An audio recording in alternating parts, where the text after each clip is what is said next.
खुशामदीद आपका कैफ़े ज़िंदगी में। मैं हूं आपकी होस्ट हेज़ल और आज हम मिलने जा रहे हैं पाकिस्तान की मशहूर फ़िल्म मेकर अरूषा से। हम इनसे मिलकर जानते हैं कि पसंदीदा बाइबल वर्स कौन सी है। वैसे तो खुदा उनके कलाम की हज़ारों आयतों में से कोई एक चूज़ करना काफ़ी मुश्किल है, लेकिन फिर भी मेरी फेवरेट जो वर्स है वो कुछ फेवरेट वर्सेस में से जो एक है वो है पहला यूहन्ना उसका 4 बाब उसकी 16 आयत, जिसमें लिखा है, खुदा मोहब्बत है और जो मोहब्बत में कायम रहता है वो खुदा में कायम रहता है और खुदा उसमें कायम रहता है। शुक्रिया अरूषा। क्या हम ये जान सकते हैं कि आपकी फ़ेवरेट बाइबल वर्स क्यों है?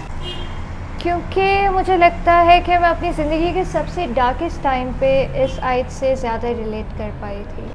बेशक ये बहुत खूबसूरत आयत है, तो क्या आप हमें इस बारे में बता सकते हैं कि इसने आपकी ज़िंदगी कैसे तब्दील की? इस आयत से मैंने खुदा की मोहब्बत में कायम रहना सीखा है, चाहे जिस भी सिचुएशन में मैं हूँ।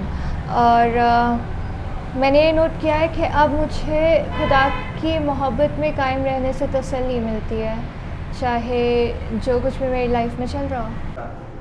शुक्रिया अरूषा आपके वक्त का। आपसे मिलकर हमें बहुत खुशी हुई और इसी के साथ हम इजाज़त चाहेंगे और आप खुदावंद में बढ़ते रहिएगा। God bless you.